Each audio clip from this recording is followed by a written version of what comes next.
High guys, welcome back to channel. നമ്മൾ Turkish തർക്കം എന്ന് പറഞ്ഞ സിനിമ കാണാൻ വേണ്ടി വന്നങ്ങനെ കണ്ടാ PVR ലുലു മോൾ. പതിനേഴിൽ ഈ സിനിമയേ ഇല്ല. ഈ സിനിമ PVR ലുലു മോൾ OD4 എനിക്ക് തീരെ ഇഷ്ടമില്ലാത്ത ഇവിടുത്തെ സ്ക്രീനാണിത്. അപ്ഗ്രേഡ് ചെയ്യണമെന്ന് ഞാൻ കാല് പിടിച്ച് പറഞ്ഞിട്ടുള്ള എനിക്ക് തീരെ അസഹനീയമായി തോന്നിയിരിക്കുന്ന സ്ക്രീനാണ് ഇവിടുത്തെ. ഇതാണ് തിയേറ്റർ. സത്യം പറഞ്ഞു കഴിഞ്ഞാൽ ഇവിടെ ഞാൻ ലബർപന്തും വേറെ കുറേ സിനിമകളൊക്കെ കണ്ടിട്ടില്ലേ, അത് OTT വന്ന് കണ്ടപ്പോഴേക്കും ഭയങ്കര വ്യത്യാസമായിരുന്നു. ഇവിടെ ഒരു വലിയൊരു അപ്ഗ്രേഡ് നടക്കുന്നുണ്ട്, വൈകാതെ അതിനെപ്പറ്റിയുള്ള വീഡിയോ വരും. പക്ഷേ ഇറ്റ് ഇസ് നോട്ട് സ്ക്രീൻ 4 ആയിരുന്നു അപ്ഗ്രേഡ് ചെയ്യേണ്ടതെന്നാണ് എൻ്റെ ഒരു റിക്വസ്റ്റ്.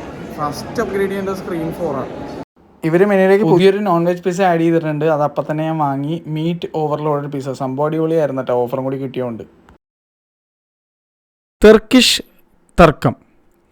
എനിക്ക് സിനിമയുടെ പേര് ഇങ്ങനെ ഇടണ്ടായിരുന്നു എന്നുള്ളൊരു അഭിപ്രായമുണ്ട്. ഈ പേര് കേട്ടും ഇതിൻ്റെ ട്രെയിലർ കണ്ടുപോയി കഴിഞ്ഞാൽ നിങ്ങൾ മിക്ക പേരും വിചാരിക്കും ഇതെന്തോ അടിപ്പടമാണ്, ഇടിപ്പടം എന്നൊക്കെ വിചാരിക്കും. തല്ലുമാല എന്നുള്ള പേരൊക്കെ കാണുന്ന പോലെ അങ്ങനെ വിചാരിക്കും. പക്ഷേ ഈ സിനിമ ഇങ്ങനത്തെ ഒരു പടമേ അല്ല.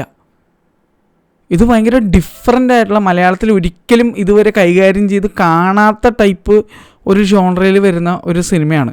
ഇതിൻ്റെ സബ്ജക്റ്റ് ഗംഭീര സബ്ജക്റ്റായിരുന്നു. ഡയറക്ടർ പുതിയ ആളാണെന്നാണ് എനിക്ക് തോന്നുന്നത്, ഫസ്റ്റ് പടമാണെന്ന് തോന്നുന്നു. അതിൻ്റെ ഒരു ചെറിയ വീക്ക്നെസ്സാണ് എനിക്ക് ഈ സിനിമയിൽ തോന്നിയത്.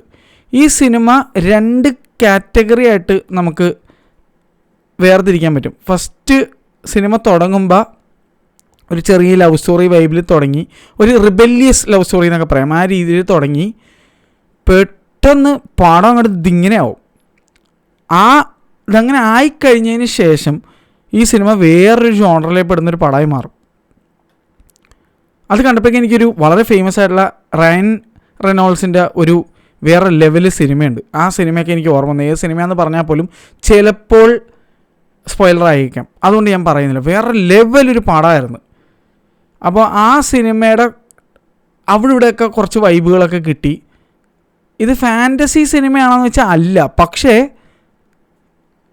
Loosely based on true multiple events എന്ന് വേണമെങ്കിൽ പറയാം. ഇങ്ങനത്തെ സംഭവം ലോകത്ത് പല സ്ഥലങ്ങളിൽ പല ആളുകൾക്കും ഉണ്ടായിട്ടുണ്ട്.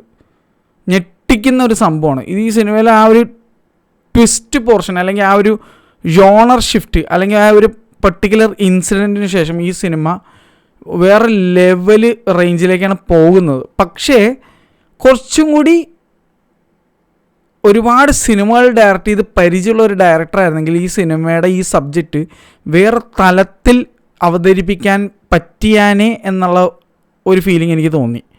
ഈ ഡയറക്ടറിൻ്റെ ഒരു എക്സ്പീരിയൻസ് കുറവ്, അല്ലെങ്കിൽ ഒരു ഡെബ്യൂട്ടാൻ ഡയറക്ടറിൻ്റെ ഒരു സംഭവം കൊണ്ട് ഈ സിനിമയുടെ ആ ഇത്രയും ഗംഭീരമായ ഒരു സബ്ജക്റ്റിനെ അത്ര ഗംഭീരമായ രീതിയിൽ അവതരിപ്പിക്കാൻ പറ്റാതെ പോയ പോലെ ഒരു ഫീലിംഗ് ഒക്കെ എനിക്ക് തോന്നിപ്പോയി. പിന്നെ ഈ സിനിമയുടെ ഡയറക്ടർ കുറേ കാര്യങ്ങൾ നമ്മളിലേക്ക് ഇങ്ങനെ പറയാൻ ശ്രമിക്കുന്നുണ്ട്. ഈ ഡയറക്ടറിൻ്റെ കമ്മ്യൂണിറ്റി, അല്ലെങ്കിൽ ഈ ഡയറക്ടറിൻ്റെ ഒരു റിലീജിയനിൽ ഇപ്പോഴും വണ്ടി കയറാത്ത കുറേ അമ്മാവന്മാർ ഉണ്ട്, മതഭ്രാന്തന്മാർ ഉണ്ട് എന്നുള്ള രീതിയിലുള്ള സ്റ്റേറ്റ്മെൻറ്റ്സ് ഇതിലൂടെ ഡയറക്ടർ, ഇതിൻ്റെ മേക്കേഴ്സ് പറയാൻ ശ്രമിക്കുന്നുണ്ട്. അത് നമുക്കത് കാണുമ്പോൾ മനസ്സിലാവും അത് ഭയങ്കര ഫോഴ്സ്ഡായി പോയി എന്ന് എനിക്ക് തോന്നി പല കാര്യങ്ങളിലും. ഈവൻ ബാക്ക്ഗ്രൗണ്ട് ആക്ടേഴ്സിനെ കൊണ്ട് പറയിപ്പിക്കുന്ന ഡബ്ബിങ്ങിൽ പോലും അത് നമ്മളിലേക്ക് ഇങ്ങനെയൊക്കെ പറയണം, ഇതൊക്കെ പറയും. കുറേ നാളായി ഞാൻ യുവമാർക്ക് ഓങ്ങി വെച്ചിരിക്കുന്നത്, ഞാനൊരു സിനിമ എടുക്കുമ്പോൾ ഇതെല്ലാം കൂടി അടിച്ച് തരുവടാന്നുള്ള രീതിയിൽ ഒരു സംഭവം ഇതിനകത്തുണ്ട്. ആ പുള്ളിയുടെ ഒരു റിബല്യസ് ഒരു നേച്ചർ എനിക്ക് ഫീൽ ചെയ്തു. പക്ഷെ അത് ഇത്തിരി കൂടിപ്പോയോ എന്നുള്ളൊരു ഫീലിംഗാണ് എനിക്ക് തോന്നിയത്. കുറച്ചുകൂടി മെല്ലോ ഡൗൺ ആക്കാമായിരുന്നു എന്നുള്ളൊരു ഫീലിംഗ് എനിക്ക് ഫീൽ ചെയ്തു. പിന്നെ ഞാൻ പറയാം, ആ ഫസ്റ്റ് ആക്ട്, ആ ഒരു റൊമാൻറ്റിക് പാർട്ടിൽ ആമിന നിസാം എന്ന് പറഞ്ഞ കുട്ടിയാണ് അഭിനയിച്ചിരിക്കുന്നത്. കൂടെ നമ്മുടെ ലുക്മാനും. ഇതിനകത്ത് ലുക്മാൻ്റെ പേര് തന്നെ സെക്കൻഡ് നെയിം ലുക്മാൻ എന്ന് പറഞ്ഞുകൊണ്ട് തന്നെയാണ് ക്യാരക്ടറും. അപ്പോൾ അവരുടെ ആ ലവ് സ്റ്റോറി പാർട്ട് നല്ല രസമൊക്കെ ഉണ്ടായിരുന്നു. പക്ഷേ ഈ ആമിനയുടെ ക്യാരക്ടർ ഭയങ്കര ബോൾഡാണ്, ഭയങ്കര ഫോർവേഡ് തിങ്കിങ് ആണ്, ന്യൂ ജെൻ ആണെന്ന് കാണിക്കാൻ വേണ്ടിയുള്ള കുറച്ച് സാധനങ്ങളുണ്ടായിരുന്നു. അതെനിക്ക് ഭയങ്കരമായിട്ട് ക്രിഞ്ചടിച്ചു. അത് ഭയങ്കര ഓവർ ഡൂ ചെയ്ത പോലെ എനിക്കൊരു ഫീലിംഗ് ഉണ്ടായി. ആ കുട്ടിയുടെ ആക്ടിങ് ബാലൻസ്ഡ് ആയിരുന്നെങ്കിൽ ആ കുട്ടി ചെയ്യുന്ന കാര്യങ്ങളൊക്കെ ഭയങ്കര ഒരു ഡയറക്ടർ ഇങ്ങനെ ചെയ്യണം അല്ലെങ്കിൽ ഈ റോൾ ഇങ്ങനെ ആയിരിക്കണം, ഇത് അതായത് വലിക്കും കുടിക്കും ആ രീതിയിലുള്ള വലിയ കുടിയൊന്നും അല്ലടേ, എന്താ പറയുക, ഒരു പ്രോഗ്രസീവ് ഒരു വിമൻ്റെ ഒരു എന്താണ് ക്യാരക്ടർ എന്ന് പറയുന്നത്. അങ്ങനത്തെ, അതായത് എനിക്ക് ഇങ്ങനെ റിബല്യസ് ആയിട്ട് ഇറങ്ങിപ്പോണം, വീട്ടുകാരെയൊക്കെ എതിർത്ത് ഇന്ന കാര്യങ്ങൾ ചെയ്യണം, അല്ലെങ്കിൽ ആണുങ്ങൾ ചെയ്യുന്ന പല കാര്യങ്ങളും എനിക്കും ചെയ്യണം, അങ്ങനെയല്ല. അത് രസമായിട്ട് ചെയ്തിരിക്കുന്ന ഒരുപാട് സിനിമകളുണ്ട്. അപ്പോൾ ഇതിനകത്ത് ഇച്ചിരി കൂടിപ്പോയതായിട്ടുള്ള രീതിയിലുള്ള ഒരു ഫീലിംഗ് എനിക്ക് തോന്നി. പക്ഷേ ഞാൻ വീണ്ടും പറയാണ്, ഈ സിനിമയുടെ ഒരു പെർട്ടിക്കുലർ ഇവൻ്റ് ഉണ്ട്. ആ ഇവൻ്റ് കിണ്ണം കാച്ചി സ്പോയിലറാണ്, ഞാൻ പറയുന്നില്ല, അത് അടിപൊളിയായിരുന്നു. അതിന് ശേഷം പടം ലുക്മാനും വേറെ കുറേ ആളുകൾ, ഐശ്വര്യ ശോകൻ ചേട്ടൻ, അങ്ങനെ കുറച്ച് പേര്, പിന്നെ നമ്മുടെ ബിഗ് ബിയിലൊക്കെ ഉള്ള മച്ചാനുണ്ട്, പൊതുവേ ഈ ചൊറിയൻ റോള് ചെയ്യുന്ന കുറച്ച് 2-3 ടീമുകളുണ്ട്. ഇവരൊക്കെ ജോജിയില ആ മച്ചാൻ, പിന്നെ അങ്ങനെ കുറേ പേരുണ്ട്, ഒരുപാട് ആൾക്കാരുണ്ട്. പിന്നെ നമ്മുടെ മഹേഷിൻ്റെ പ്രതികാരത്തിലെ വില്ലൻ, പുള്ളിക്കാരനകത്ത് ആറ്റം ചൊറിയനായിട്ടാണ്, ഒരു വേറെ ലെവൽ ആസ്ഥാന ചൊറിയനായിട്ടാണ് പുള്ളിനകത്ത് അഭിനയിച്ചിരിക്കുന്നത്. അത് കിടിലനായിട്ട് പുള്ളി ചെയ്തിട്ടുണ്ട്, ഒരു രക്ഷയില്ലാത്ത രീതിയിൽ. പിന്നെ പുള്ളിയുടെ കൂടെ വേറും ഒരു ആക്ടറുണ്ട്, പുള്ളിയുടെ പേരെനിക്ക് കിട്ടുന്നില്ല. കുറേ സിനിമകളിൽ പുള്ളി പൊതുവെ ചൊറിയനായിട്ടും നാട്ടിലുള്ള ഒരു അമ്മാവൻ വൈബ്, തന്ത വൈബ് ഒരു ലെവലിൽ ആണ് പുള്ളിയുടെ മിക്ക പെർഫോമൻസും വരാറുള്ളത്. ഇതിനകത്തും പുള്ളിക്കാരനൊക്കെ, അതായത് പുള്ളിക്കാരൻ വരുമ്പോൾ അറിയാം നമുക്ക് ഇയാൾ പരച്ചൊറിയനായിരിക്കും, ആ രീതിയിലാണ് പുള്ളിക്കാരൻ്റെ ആ ആക്ടിങ്. ഭയങ്കര കൺവിൻസിങ് ആയിരുന്നു, ഭയങ്കര രസമായിട്ട് ചെയ്തിട്ടുണ്ട്. അത് വേറെ കേസ്, നമുക്ക് പിടിച്ചിരിക്കാൻ തോന്നും. അങ്ങനത്തെ രീതിയിലുള്ള ആറ്റം ചൊറിയന്മാരെന്നൊക്കെ പറയാം. നാട്ടിലുണ്ടാവില്ലേ നമ്മളിങ്ങനെ പറയില്ലേ, പട്ടിത്തീട്ടങ്ങളെന്നൊക്കെ പറഞ്ഞ് നമ്മളിങ്ങനെ വെറുത്ത് പറയൂലേ, അങ്ങനത്തെ ഒരു ക്യാരക്ടേഴ്സാണ് ഇവർ ചെയ്തിരിക്കുന്നത്. അത് വളരെ സൂപ്പറായിട്ട് അവർ ചെയ്തിട്ടുമുണ്ട്. അവരോട് കടുത്ത ദേഷ്യം നമുക്ക് തോന്നും. അതുപോലെ തന്നെ ഇതിനകത്ത് ലുക്മാൻ്റെ അനിയത്തിയായിട്ട് അഭിനയിച്ചിരിക്കുന്ന കുട്ടി പണ്ട് ചെറിയ സിനിമകളിൽ ചൈൽഡ്ഹുഡ് ചൈൽഡ് ആക്ടറായിട്ട് വന്നിരുന്നൊരു കുട്ടിയാണ്. ഇതിനകത്ത് കുറേ നാൾക്ക് ശേഷം ഞാൻ കാണുന്ന ഈ കുട്ടീനെ. അവരൊക്കെ നന്നായിട്ട് ചെയ്തിട്ടുണ്ട്. പക്ഷേ ഞാൻ പറഞ്ഞില്ലേ, എവിടെയൊക്കെയോ ഡയറക്ഷൻ കുറച്ചുകൂടി നന്നായിരുന്നു എന്നുള്ളൊരു ഫീലിംഗ് ആയിരുന്നു. ക്യാമറ വർക്ക് അത്യാവശ്യം നല്ലതൊക്കെ തന്നെയായിരുന്നു. വളരെ ടൈറ്റ് ഫ്രെയിംസാണ് അതിനകത്തുള്ളത്, വളരെ ലിമിറ്റഡ് ഏരിയ ഉള്ളൂ ചില കാര്യങ്ങൾ കാണിക്കാൻ, അതൊക്കെ അടിപൊളിയായിരുന്നു. പിന്നെ VFX സർപ്രൈസിംഗ്ലി കിടിലം VFX ആയിരുന്നു, ഒരു രക്ഷ ഉണ്ടായിരുന്നില്ല. ഒരു ട്രിപ്പി മോഡിൽ കുറച്ച് സാധനങ്ങളൊക്കെ വരും, എൻ്റെ ആളി അത് ഭയങ്കര ക്ലാരിറ്റി ആയിരുന്നു. സ്പീക്കിംഗ് ഓഫ് ക്ലാരിറ്റി, ഈ സിനിമയുടെ DCP എന്ന് പറയുന്നത് 4K 5.1 ആയിരുന്നു. സൗണ്ട് ഡിസൈൻ അത്യാവശ്യം ഫെയർലി ഡീസൻ്റ് ആയിരുന്നു. ഗംഭീരമായ വിഷ്വൽസ് ഈ സിനിമയിൽ അവിടെ ഇവിടെയൊക്കെ ആയിട്ടുണ്ട്. സ്പെഷ്യലി VFX വരുന്ന കുറച്ച് പോർഷൻസും അതൊക്കെ കിടിലായിട്ട് ചിലയിടത്ത് ചെയ്തിട്ടുണ്ട്. വൈഡ് ആംഗിൾ ഷോട്ട്സ് മഴയത്തുള്ളതിൽ കുറച്ച് ഫോക്കസ് ഔട്ട് ഇഷ്യൂസ് എനിക്ക് തോന്നി. കാരണം മഴ ആയതുകൊണ്ടായിരിക്കാം ആ ഫോക്കസ് ഇഷ്യൂ വരാനുള്ള കാരണം. ചില സീൻസ് ഭയങ്കര ഫോക്കസിലാണ്, അതുകൊണ്ട് നമുക്ക് ഈ ഫോക്കസ് ഔട്ട് ആവുന്ന സീനൊക്കെ എടുത്ത് അറിയാൻ പറ്റി. പിന്നെ ഞാൻ കണ്ടത് PVR സ്ക്രീൻ 4-ലായിരുന്നു. അത് വലിയ ഡിസപ്പോയിൻമെൻറ്റ് തന്നെയാണ്. ഈ സിനിമ മന്ദമിതിലേക്കാണ് കാണേണ്ടത്. പക്ഷേ എനിക്ക് തോന്നുന്നു ഈ ആഴ്ച ഇറങ്ങിയ മറ്റുള്ള റിലീസുകളിൽ മുങ്ങിപ്പോയൊരു സിനിമയാണിത്. ഈ സിനിമ എനിക്ക് നിങ്ങൾ തോന്നുന്നു ഇവരുടെ ഒരു പ്രൊമോഷണൽ ആക്ടിവിറ്റി ഭയങ്കര വൈറലായിരുന്നു. അതായത് സണ്ണിവേനും ലുക്മാനും കൂടി അടി ഉണ്ടാക്കുന്ന തർക്കിക്കുന്ന ഒരു റൂമിലുള്ള ഒരു വൈറൽ ഒരു കോണ്ടൻറ്റ് വന്നിട്ടുണ്ടായിരുന്നു. അത് ഭയങ്കര ഇഷ്യൂ ഒക്കെ ആയതാണ്, കുറേ പേർ റിയാക്റ്റ് ഒക്കെ ചെയ്ത്. അത് കഴിഞ്ഞ് അവർ ഉടനെ വന്ന് പറഞ്ഞു ഇത് ഈ ടർക്കിഷ് തർക്കം എന്ന് പറഞ്ഞ സിനിമയുടെ പ്രൊമോഷൻ്റെ ഭാഗമായിട്ട് ചെയ്ത ഒരു പ്രാങ്കാണെന്നൊക്കെ പറഞ്ഞിട്ട് അവർ ഒന്ന് പറഞ്ഞിരുന്നു. എൻ്റെ അഭിപ്രായത്തിൽ ഈ സിനിമയുടെ ഒരു വെറും തർക്കം എന്നിട്ടാൽ മതിയായിരുന്നു.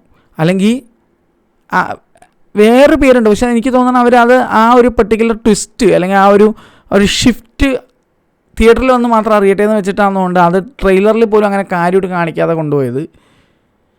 എന്തായാലും it reminded me of A Hollywood movie, more than one Hollywood movies.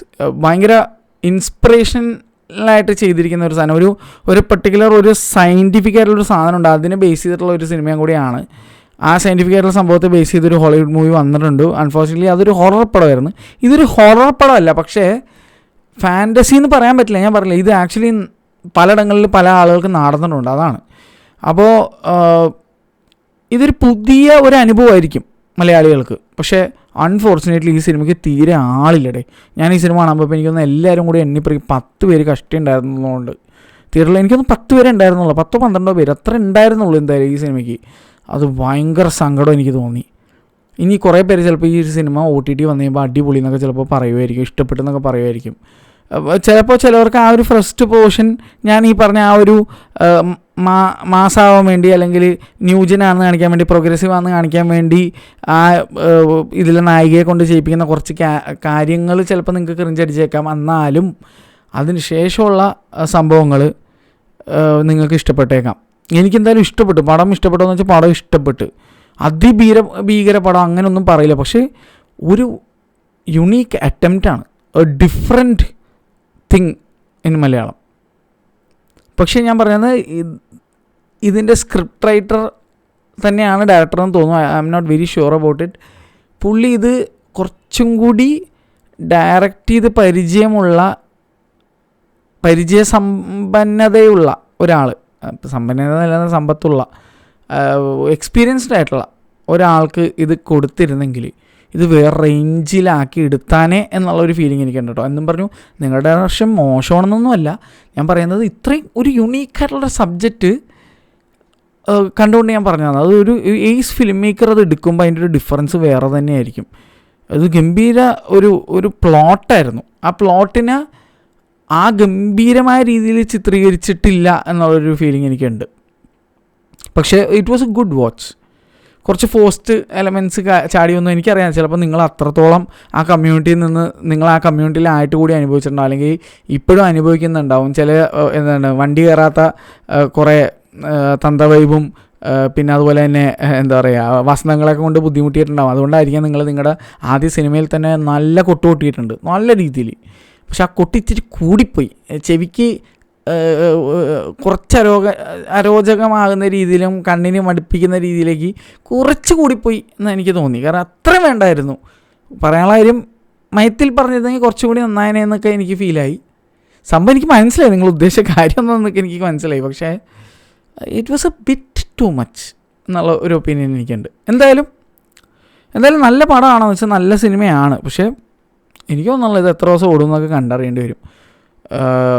നിങ്ങൾ ഈ എൻ്റർടൈൻമെൻറ്റ് സിനിമയ്ക്കും ഫൺ പടത്തിനൊക്കെ കൊടുക്കണതിൻ്റെ ഒരു കാഭാഗമെങ്കിലും ഈ സിനിമയ്ക്ക് കൊടുത്തിരുന്നെങ്കിൽ ഈ സിനിമയ്ക്ക് കുറച്ചും കൂടി ആളുണ്ടാവുമായിരുന്നു എനിക്ക് ഫീൽ ചെയ്തത്. ഇത് കാണേണ്ട ഒരു സിനിമ തന്നെയാണ്. ഇത് തിയേറ്റർ എക്സ്പീരിയൻസ് ആണെന്ന് വെച്ചാൽ ആണ്. കാരണം ഇതിനകത്ത് കുറച്ച് കാര്യങ്ങളുണ്ട് ഭയങ്കര അടിപൊളിയായിട്ട് ചെയ്തിരിക്കുന്നത്. പിന്നെ ഇതിൽ ഏറ്റവും വലിയ ഒരു സേവിങ് ഗ്രേസ് സണ്ണി വെയിൻ ഉണ്ട്. കാരണം ഈ സണ്ണി വെയിൻ സിനിമയിലേക്ക് വന്നപ്പോഴേക്കും ആ ഒരു സിനിമാറ്റിക് എഫക്റ്റ് നല്ല രസമായിരുന്നു. സണ്ണി വെയിൻ്റെ ക്യാരക്ടർ ആക്ച്വലി കൊള്ളായിരുന്നു. ഈവൻ ടുവേർഡ്സ് എൻഡ് ഒരു സിനിമാറ്റിക് എഫക്റ്റിലേക്ക് കൊണ്ടുവന്നത്. അതുവരെ കുറച്ച് റിയലിസ്റ്റിക് അല്ലെങ്കിൽ കുറച്ച് എന്ന് വെച്ചാൽ ഈ സിനിമ ഒരു വല്ലാത്തൊരു പടമാണ്. ചില സമയത്ത് ഭയങ്കര ഹൈയും ചില സമയത്ത് ഭയങ്കര മീഡിയോക്കർ രീതിയിലും ചില സമയത്ത് കുറച്ച് റിയലിസ്റ്റിക്കും ചില സമയത്ത് ഇത് ഒരു മിക്സ്ഡ് ബാഗേജാണ്. ഇതൊരു പെർട്ടിക്കുലർ ഒരു ജോണറിൽ അല്ലെങ്കിൽ ഒരു എൻ്റർടൈൻമെൻറ്റ് അങ്ങനെയൊന്നും പറയാനും പറ്റില്ല. ഒരു വല്ലാത്തൊരു സിനിമയായിരുന്നു. ഇതേ ടീമിൻ്റെ അല്ലെങ്കിൽ ഈ വ്യക്തി തന്നെയാണോ പെരുമാനിയിൽ അസിസ്റ്റ് ചെയ്തിരിക്കുന്നത് എനിക്ക് ഡൗട്ടുണ്ട്. കാരണം പെരുമാനി ടീമിന് വലിയ താങ്ക് യു കൊടുക്കുന്നുണ്ടായിരുന്നു. പെരുമാനിയിൽ അഭിനയിച്ച ഒരുപാട് ആൾക്കാർ ഇതിനകത്തുണ്ട്. സണ്ണി വെയിൻ ആയാലും ലുക്മാൻ ആയാലും എല്ലാം. പെരുമാനി കിടിലം പടമായിരുന്നു, വേറെ ലെവൽ പടമായിരുന്നു. പക്ഷേ അൺഫോർച്യുനേറ്റ്ലി അതിൻ്റെ അവസ്ഥ ഇതുപോലെ തന്നെയായിരുന്നു. അധികം പേര് ആ സിനിമ തിയേറ്ററിൽ കണ്ടില്ല. എന്തായാലും ഈ സിനിമ എനിക്ക് ഇഷ്ടപ്പെട്ടെന്ന് വെച്ചാൽ it was a good watch.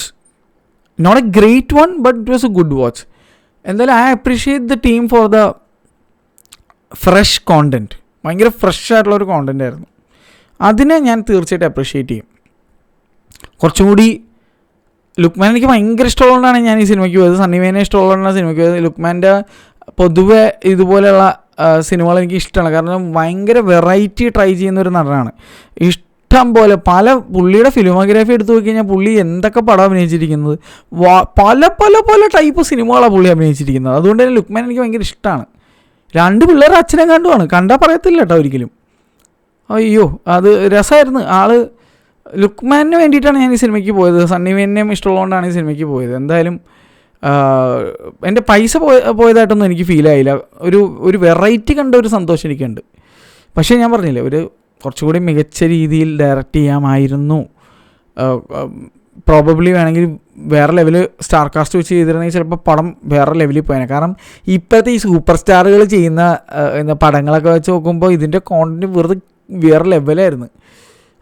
Super സ്റ്റാറുകളൊക്കെ ഇതുപോലത്തെ കോണ്ടൻസ് വേണം എടുക്കാൻ. എന്നാൽ സംഭവം പിടിച്ചാൽ കിട്ടൂല, ആ ലെവലിൽ പോകാൻ. ഈ സിനിമ പൃഥ്വിരാജ് ചെയ്തിരുന്നെങ്കിലോ അല്ലെങ്കിൽ ഈ സിനിമ ലാലേട്ടനും മമ്മൂക്കയൊക്കെ ചെയ്തിരുന്ന എൻ്റെ പൊന്നെ വേറെ സീനായിരുന്നു തന്നെ. പക്ഷേ ഈ പറഞ്ഞ നടന്മാർക്കൊന്നും അവരുടെ ആ ഒരു ബ്രാൻഡ് വാല്യൂ അൺഫോർച്ചുനേറ്റ്ലി ഇല്ലാത്തതുകൊണ്ട് ഈ സിനിമ ആരും കാണാതെ പോയ അവസ്ഥയാണ്. എത്ര എനിക്ക് പറയാനുള്ളൂ. എന്തായാലും സിനിമ കണ്ടവരാണെങ്കിൽ അഭിപ്രായം പറയുക എന്ത് തോന്നി എന്നൊക്കെ ഉള്ളത്. അപ്പോൾ ഞാൻ പറയാം, this not everybody's cup of tea. ഇതൊരു ഭയങ്കര യുണീക്കായിട്ടുള്ള ഒരു പടമാണ്. 2 പോസിബിലിറ്റി ഞാൻ കാണണം. ഒന്നെങ്കിൽ നിങ്ങൾക്ക് ഈ സിനിമ ഭയങ്കര ഇഷ്ടവും, അല്ലെങ്കിൽ നിങ്ങൾക്ക് ഈ സിനിമ തീരെ ഇഷ്ടപ്പെടില്ല. ഇത് ഒരു വല്ലാത്ത ടൈപ്പ് ഒരു പടമാണ്. പിന്നെ മതഭ്രാന്തന്മാരായുള്ള ആൾക്കാരാണെങ്കിൽ അവർക്ക് കണ്ടുകൂടാതെയാവും ഈ സിനിമ. ട്രാൻസൊക്കെ പോലെ കഴിഞ്ഞാൽ ട്രാൻസ് കണ്ടു കഴിഞ്ഞാൽ കുറേ ആൾക്കാർക്കും ശരിക്കും പൊളിയും. അതുപോലെ ഈ സിനിമ കണ്ട ഒരു കമ്മ്യൂണിറ്റിയിലെ കുറേ മതഭ്രാന്തന്മാർക്ക് ശരിക്കും വട്ടം പൊളിയും. അതിനുള്ള സാധനം ഡയറക്ടർ വെച്ചിട്ടുണ്ട് ഇതിനകത്ത്. അപ്പോൾ എന്തായാലും ഇതാണ് എൻ്റെ അഭിപ്രായം.